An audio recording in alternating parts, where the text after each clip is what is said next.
Buenos días, Dios le bendiga, le habla su amigo y hermano Saúl Rivera, siervo y amigo de Jesucristo, aquí en una mañana, la mañana del lunes 21 de julio del 2025, y en esta semana damos continuidad a los pequeños estudios tipo reflexión basados en el libro de estudios bíblicos para la vida, y en esta semana vamos a tocar un tema que es bien interesante.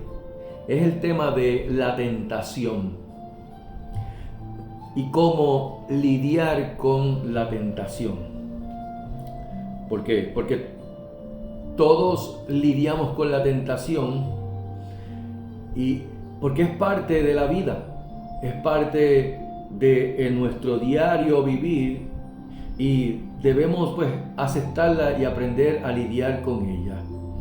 Esto me acuerda, por ejemplo, mi hermano tiene un padecimiento en el oído, lo cual pues entiendo que yo también lo tengo, aunque no me lo han certificado, y es ese zumbido que se permanece en el oído, no importa dónde esté o cuál sea el lugar en que esté ubicado, y está ese sonidito ahí, y llega un momento en que pues se hace parte de uno, ¿verdad? Eso le llaman el tinnitus, de modo que poniéndolo, ¿verdad?, al tema de la tentación, pues es algo que debemos pues de aceptar, de que ocurre tentación y debemos de aprender cómo lidiar con la tentación. No podemos ignorar la tentación porque puede llevarnos a hacer o a traernos en la vida costos y daños. Puede ser bien perjudicial el ignorar. De hecho, es perjudicial el ignorar la tentación porque nos va a salir costoso, nos va a salir dañino a nuestra salud, a nuestra vida, a nuestro espíritu y a nuestro entorno. Y hay una pregunta que el autor del estudio bíblico para la vida que hace y que voy a compartir con ustedes, como por ejemplo, ¿cuándo fue la última vez que nos sentimos tentados? ¿Estábamos solos? ¿Estábamos acompañados? ¿Cómo fue que sucedió eso? ¿Dónde estábamos en ese momento? ¿Qué hicimos? ¿Qué pasó luego? ¿Qué pasó después? Para eso pues tenemos que buscar al maestro por excelencia, el maestro de maestros, al que María Magdalena, cuando se dio cuenta que estaba afuera de la tumba, le dijo Raboni a Jesús de Nazaret. Jesús enfrentó la tentación y nos dejó un modelo a seguir. Esta unidad de estudio que vamos a estar compartiendo nos va a ayudar a entender cómo lidiar con la tentación. Y digo nos va a ayudar porque sabes que yo estoy refrescando a la medida que voy presentándoles a ustedes cada uno de estos temas de estudios bíblicos para la vida, los cuales estoy también aprendiendo, refrescando estos estudios que ya lo tomé en un momento dado. Así que vamos a ver de qué manera podemos o puede estos estudios ayudarnos a poder entender cómo lidiar con la tentación. Es decir, cuál es su fuente, cuál es su origen. Y vamos a considerar la tentación de gratificarnos a nosotros mismos y cómo la provisión de Dios siempre es mejor que nuestros intentos de gratificarnos, de ponernos gratos con la forma en que nosotros actuamos. Vamos a examinarnos y examinaremos la tentación de poner a prueba a Dios también. La tentación de poner algo antes que Dios. Estudiaremos cómo podemos recuperarnos cuando caemos en la tentación en el camino de regreso a Dios por medio de ¿qué? Por medio del perdón y la restauración. Pero más importante es que todo esto aún será la fuerza para resistir la tentación. Por lo que oramos y yo oro para que estos pequeños estudios nos sirvan de bendición y nos ayude a acercarnos a aquel que es la fuente de nuestra satisfacción y que espera por vosotros, por nosotros como tal. Y el primer tema es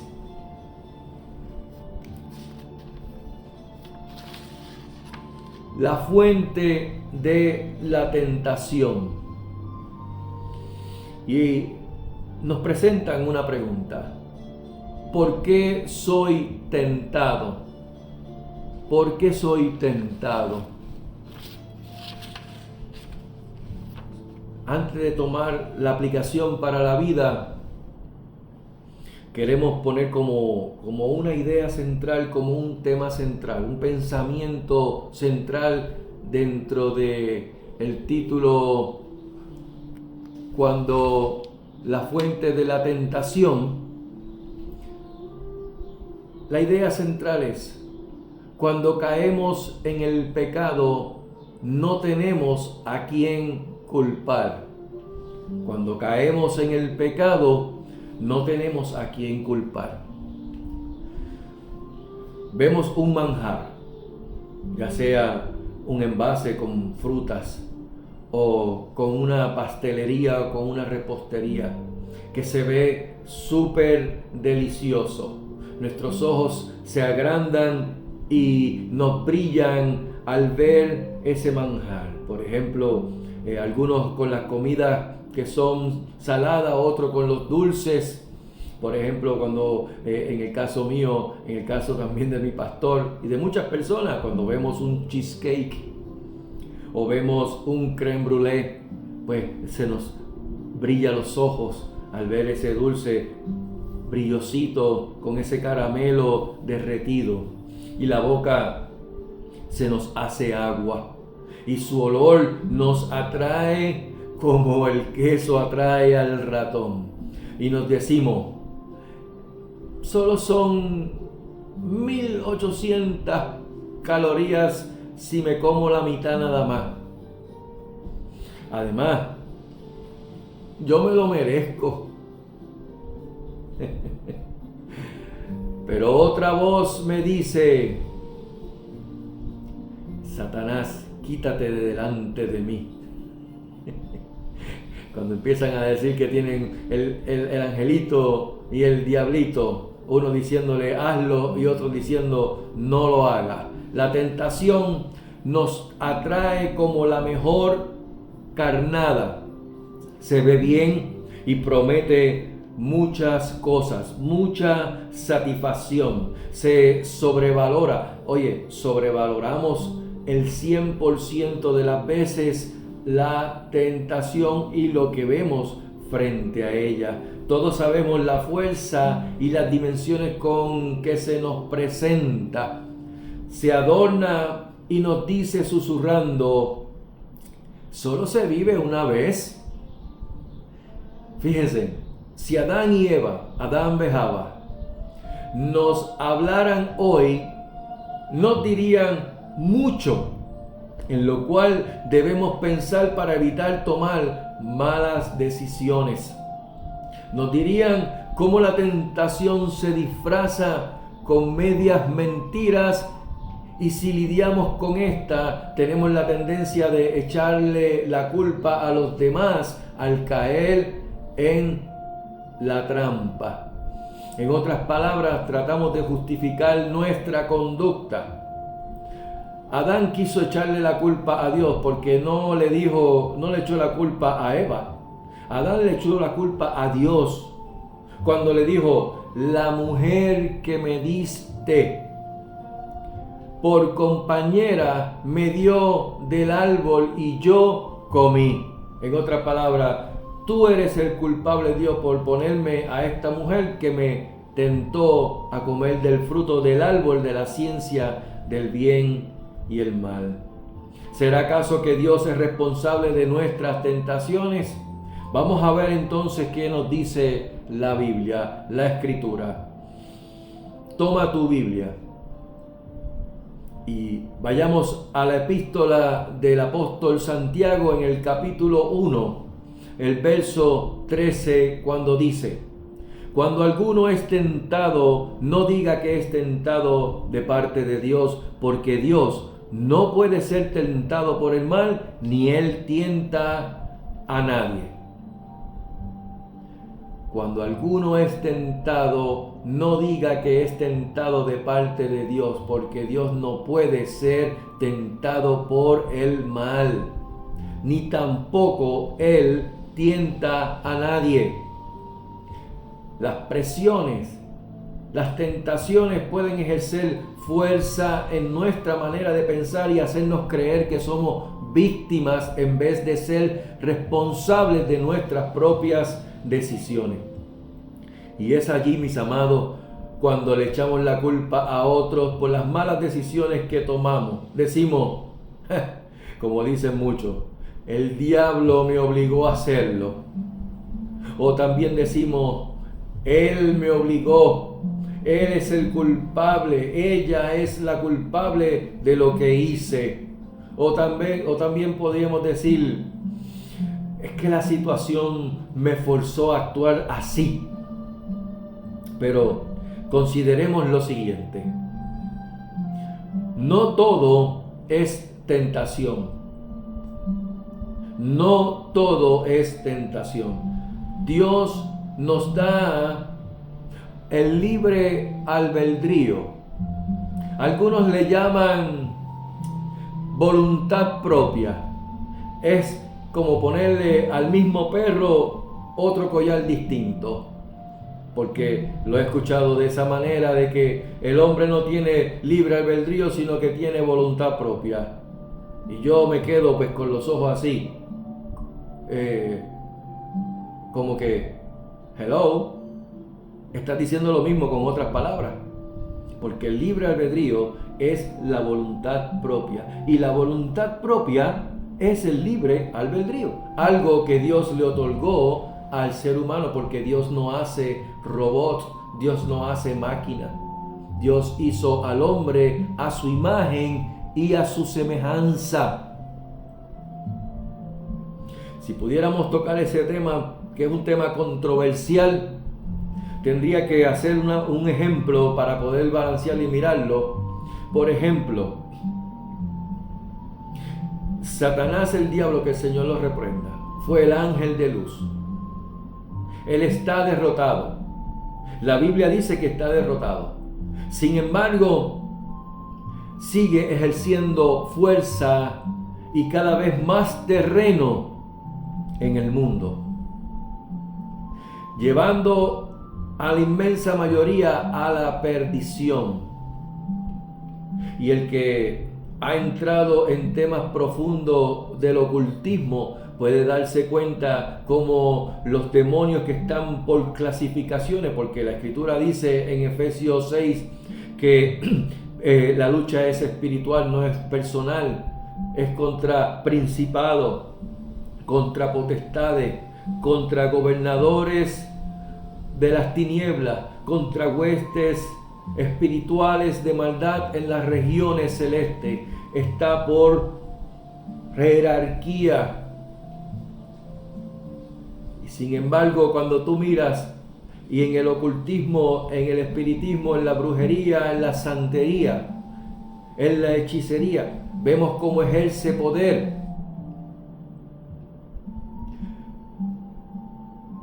¿Por qué Dios no se lo quita?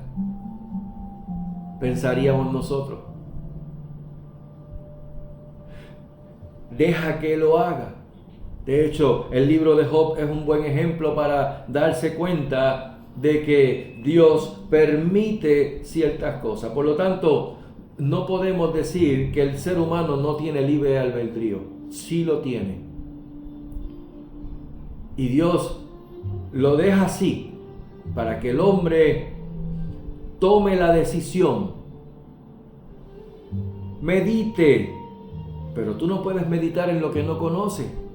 El Salmista 1 dice: bienaventurado el varón que no anduvo en camino de pecadores, ni en silla de escarnecedores se ha sentado, sino que en la ley de Jehová está su delicia, y en ella medita de día y de noche. Cuando nos metemos en la palabra, meditamos en ella, entonces tenemos el juicio para poder decidir y determinar qué nos viene a nuestro bien y qué nos hace daño. Por lo tanto, no todo es tentación. Muchas veces tenemos que elegir entre lo bueno y lo malo. Todos, no se exceptúa nadie. Todos enfrentamos tentaciones y reconocemos que ellas son parte de la vida que nos hacen personas malas. En el Salmo 14 que leí en el video anterior, el salmista David, que también lo habla en el Salmo 53, dice: todos se desviaron, a una se han corrompido, no hay quien haga lo bueno, no hay ni siquiera uno. La afirmación del apóstol Santiago cuando dice: cuando alguno es tentado, se está refiriendo y nos está diciendo a que hay momentos en que sentimos ese impulso, esa motivación, ese estímulo, ese deseo de hacer lo malo que nos insta a pecar. Esa es una provocación para hacer lo incorrecto bíblicamente, lo que es impuro bíblicamente hablando. Es como una carnada, como un cebo que nos atrae o como un deseo que nos estimula a dejarnos vencer por ella. Esa prueba nuestra capacidad de escoger entre el bien y el mal.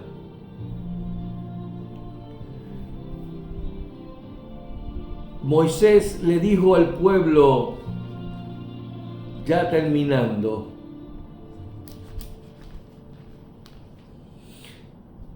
oye, acontecerá que si oyeres atentamente a la voz de Jehová tu Dios para guardar y poner por obra todos sus mandamientos que yo te prescribo hoy, también Jehová te exaltará sobre todas las naciones de la tierra. Y termina diciendo Moisés al pueblo: muy cerca de ti está la palabra, en tu boca y en tu corazón, para que la cumplas. Eso lo vemos también en Romanos capítulo 10, verso 8. Y dice: mas si tu corazón se apartare y no oyeres y dejares extraviar y te inclinares a dioses ajenos y les sirvieres, yo os protesto hoy que de cierto perecerás. No prolongaréis vuestros días sobre la tierra donde vas, pasando el Jordán para entrar en posesión de ella. Dios le dijo al pueblo de Israel: he puesto el bien, el mal, escoged. Pero estas son las consecuencias, la bendición de la obediencia y las consecuencias de la desobediencia. Por lo que esta prueba, la tentación, prueba nuestra capacidad de escoger entre el bien y el mal. Otro punto es que no somos tentados de parte de Dios. El que diga que es tentado por parte de Dios está mintiendo. Debemos tener muy claro que Dios es el autor de todo lo bueno y de Él no emana nada malo. Cuando Dios creó los cielos y la tierra, los árboles, los animales, al hombre, y terminó toda su obra. Dijo que era bueno en gran manera. Su naturaleza y su carácter no concuerdan con la idea de que Él pueda tentarnos a nosotros. En otras palabras, Dios no puede tentarnos porque Él es santo, Él es puro, Él es sin defecto, Él es intachable, Él es sin error. En otras palabras, es sin pecado. Cuando nosotros somos tentados y caemos en pecado, podemos sentir la inclinación a echarle la culpa a otros, diciendo: ese chocolate, o esa droga, o esa bebida, ese alcohol, es una tentación irresistible para mí. Aleluya. ¿Acaso puedo yo culpar a Dios cuando peco? ¿Acaso Dios me insta a pecar? Otra expresión pudiera ser: su esposo o su esposa tuvo que pedirle perdón por su infidelidad porque no resistía a esa tentación. Tal vez para ella esa bebida, o para él esa bebida alcohólica, hacía que cayera en la tentación. Y el apóstol Santiago enfatiza que no podemos decir que nuestras tentaciones provienen de Dios. El apóstol Santiago nos anima a no dejarnos engañar por falsas creencias, por falsos pensamientos, por falsas ideas preconcebidas, o sucumbir a la tentación. Estas falsas creencias debemos automáticamente, rápido, arrancarlas de raíz, evitar que ellas hagan nido en nuestra mente y en nuestro corazón. Podemos hacer que el ave vuele alrededor de nosotros. Lo que no podemos permitir es que el ave haga nido en nuestra cabeza y en nuestro pecho. El que entienda, el entendido entiende. No puedes dejar que hagan nido en tu mente ni en tu corazón. Lo mismo ocurre con la ira. La Biblia dice: airaos, pero no pequéis, no se ponga el sol sobre nuestro enojo. Y eso no quiere decir que no espere a que caiga la noche para entonces arreglar las cosas, porque hay cosas que no se arreglan de la noche a la mañana. Hay cosas que tardan tiempo en sanar y en arreglarse. El asunto es que cuando más intenso, cuando más caliente está el sol, y lo podemos, aquí en Puerto Rico lo podemos apreciar en estos días cuando el sol ha sido bien intenso y cada vez se pone más intenso en este verano, es cuando está arriba de nosotros, que nos quema. De la misma manera, no podemos permitir que el sol se ponga sobre nuestro enojo. Es que la ira no se ponga sobre nosotros al punto que nos quememos y pequemos y caigamos.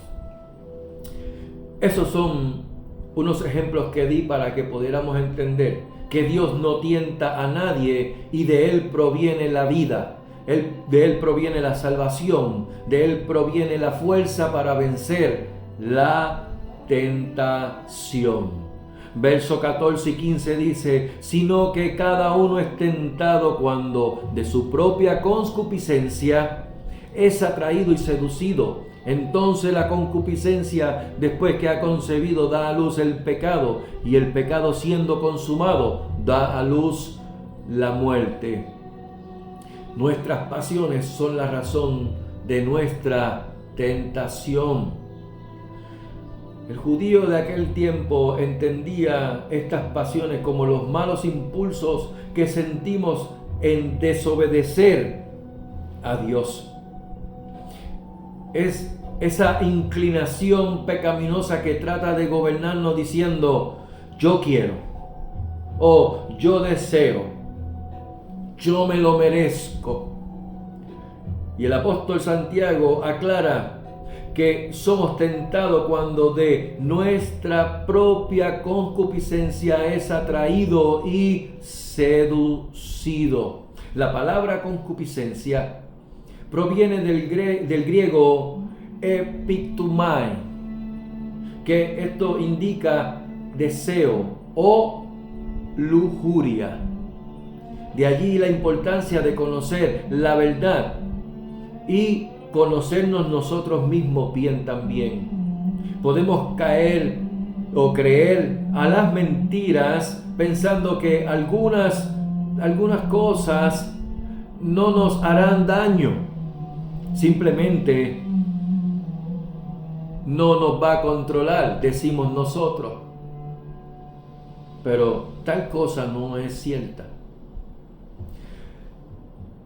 Nos alejamos de Dios cuando seguimos nuestros impulsos pecaminosos. En otras palabras, desobedecemos cuando decimos que nuestros propios deseos nos controlan. Santiago, el apóstol Santiago, no pierde el tiempo en señalar que al dejarnos controlar por estos impulsos, estos mismos nos llevan al pecado. Cuando dice, entonces la concupiscencia después que ha concebido da a luz el pecado, y el pecado siendo consumado da a luz la muerte. Santiago enfatiza que cuando la concupiscencia ha concebido da a luz el pecado y por consiguiente muerte.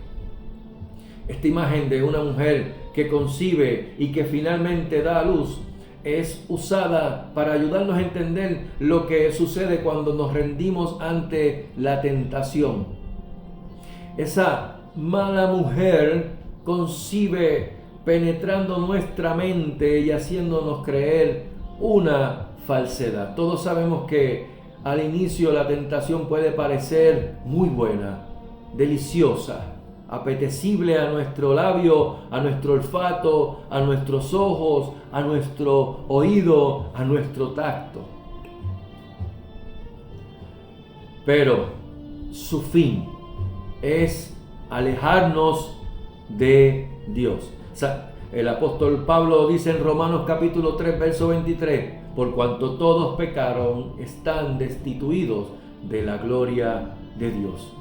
Cuando el pecado se convierte en una práctica continua, acarrea la muerte. Yo a veces me pregunto, porque escucho mucho decir, que somos pecadores, habiendo nacido de nuevo, y malentendiendo lo que el apóstol decía, ay de mí que soy hombre pecador.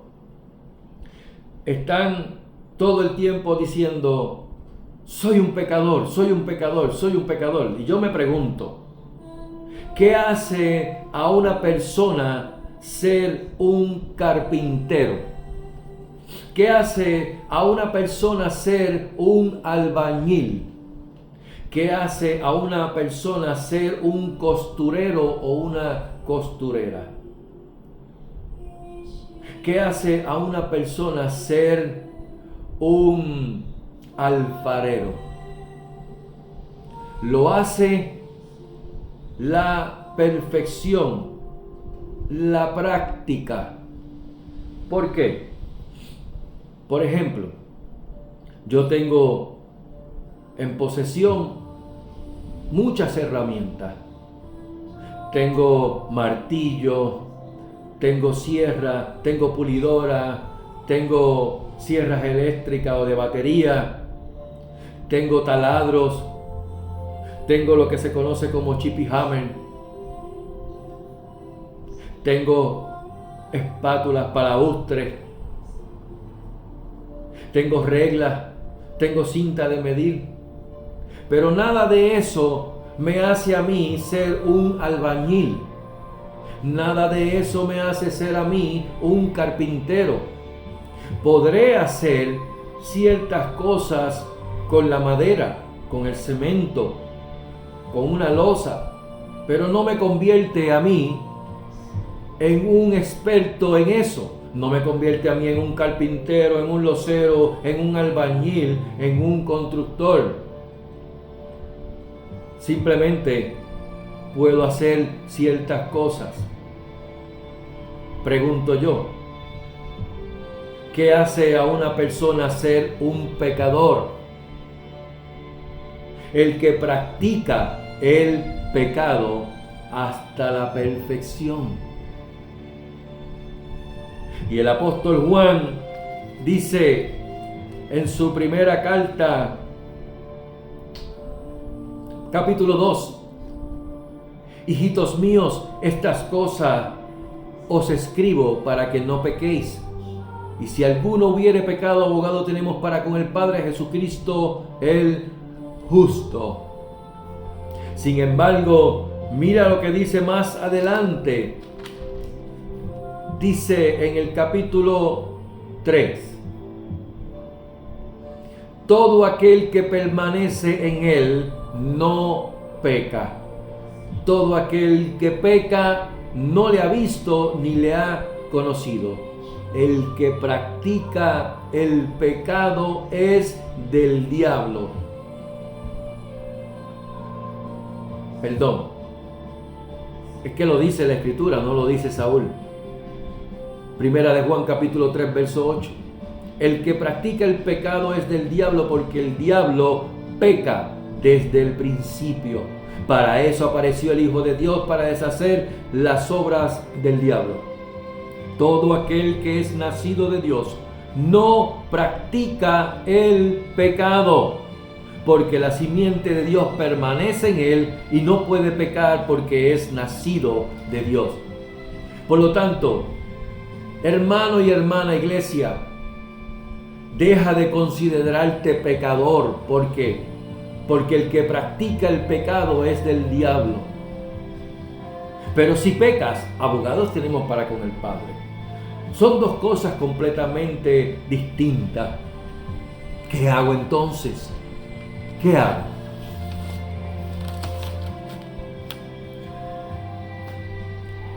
Verso 16 al 18. Y con esto termino. Amados hermanos míos, no erréis. Toda buena dádiva y todo don perfecto desciende de lo alto del Padre de las luces, en el cual no hay mudanza ni sombra de variación. Él, de su voluntad, nos hizo nacer por la palabra de verdad, para que seamos primicias de sus criaturas. Aleluya. Aquí encontramos un enorme contraste entre lo que nuestros deseos pecaminosos pueden producir y lo que Dios ha hecho por nosotros. Santiago el apóstol nos alerta a aquellos creyentes bajo presión. ¿Por qué? Porque ¿qué hago cuando me encuentro en la presión de la tentación? Y aquí el apóstol Santiago alerta a todo aquel creyente que está bajo presión, a quienes amaba, a que no se confundan o dejen engañar en cuanto al origen de la tentación. Él les recuerda aquí que Él es puro, Él es santo, que en Él no hay maldad. Dice, toda buena dádiva, todo don perfecto desciende de lo alto del Padre de las luces, en el cual no hay mudanza ni sombra de variación. Por el contrario, todo buen don viene de parte de Dios, por lo que a Él no podemos hacerlo responsable de nuestras tentaciones.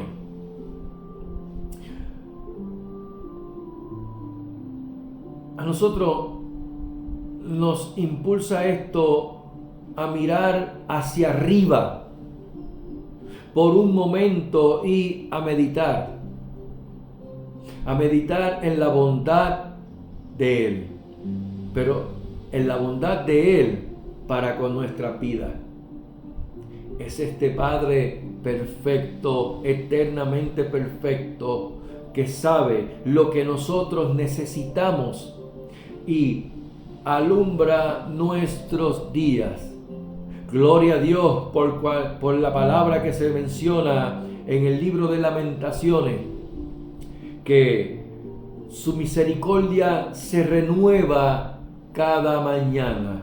Grande es su fidelidad. Aun cuando caminamos por los callejones más oscuros de la tentación, podemos estar seguros que su amor, su misericordia nos van a seguir. Como lo dice en el Salmo 23, el bien y la misericordia te seguirán todos los días de tu vida, y en la casa de Jehová moraré por largos días. Y ese Salmo 23, diciendo en la casa de Jehová, un salmo donde en aquel entonces no había templo, lo que está diciendo, en la presencia de Jehová moraré por largos días. Dios, mis amados, no cambia. Sus propósitos son eternos. Él es el Padre de las luces. Él fue el que creó el sol, la luna y las estrellas. Él apartó las tinieblas con su palabra y dijo, sea la luz, y fue la luz. Jesucristo, el Verbo, la palabra de Dios. Santiago, el apóstol, sabía que aquellas circunstancias por las que los creyentes estaban pasando ejercían presiones reales sobre sus vidas, pero estos debían recordar que Él nunca cambia ni varía como una sombra en movimiento, porque si se mueve para un lado u otro, la sombra se mueve. En Él no hay sombra de variación. Dios nos ha hecho nacer por la palabra de verdad. Él de su voluntad nos hizo nacer por la palabra de verdad. Después de recordar a los creyentes el verdadero origen de las tentaciones y la inmutabilidad del carácter de Dios, el apóstol Santiago aquí pasa a hacer una declaración que marca un contraste contundente y sirve de apoyos a estos creyentes al enfrentar las presiones. Les recuerda a ellos y nos recuerda a nosotros que su íntima e infinita gracia y misericordia, Él nos hizo renacer por la palabra de verdad. Porque Él quiso, dice, de su voluntad, Él quiso hacer renacer en nosotros para una esperanza viva. Dice, nos hizo nacer por la palabra de verdad. Esta espectacular, maravillosa y espléndida voluntad de Dios intercepta nuestro camino un día, y este perfecto Padre eterno llega a nuestras vidas con su Espíritu, por su Espíritu. Dios ha venido no tan solo para darnos la vida eterna y pagar por nuestros pecados, sino también ha venido ¿para qué? Para darnos su misma presencia, de su misma presencia el poder para que podamos soportar y vencer cualquier tentación. ¿Cómo puedo entonces evitar que la tentación me domine, me venza?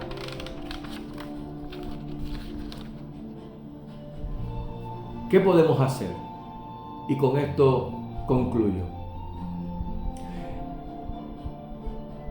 Decidamos buscar la ayuda de Dios en su palabra a recordar quién es nuestro Padre, que Él es nuestro Padre, y como Él nos ha hecho renacer para una esperanza viva, corramos hacia Él, hacia el Padre de las luces, y no nos quedemos en esa oscuridad del pecado. Te caíste, levántate.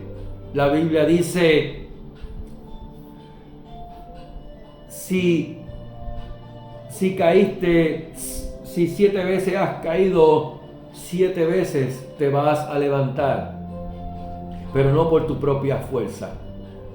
El apóstol Pablo le dice a los efesios, fortaleceos en el Señor y en el poder de su fuerza. Tenemos que todos los días, vestirnos de su armadura para poder resistir en el día malo.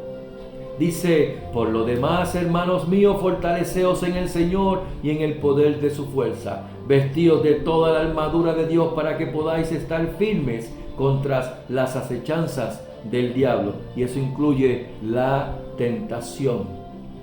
Tentación que pone Él. Y tú te dejas seducir y caes en tus propias concupiscencias. Pero mientras te mantengas en la palabra, meditando en la palabra, surge ese efecto en nosotros, efecto que dice en el Salmo 1, cuando dice,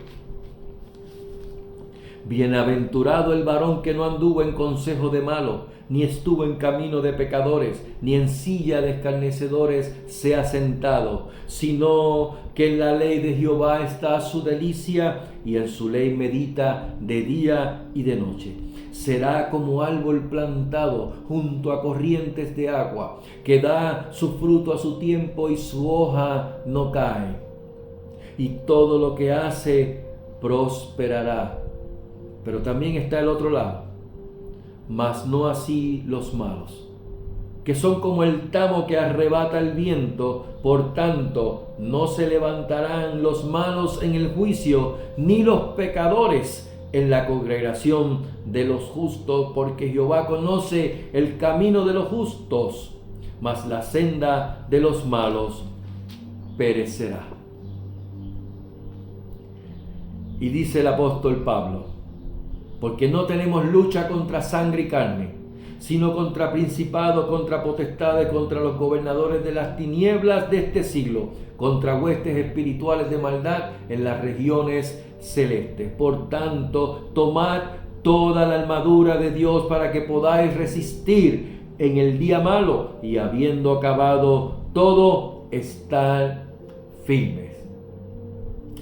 Pidámosles a Dios que al sentir esa presión de la tentación, Él nos ayude a reconocer que eso es producto de nuestra propia concupiscencia y que no debemos caer en el pecado.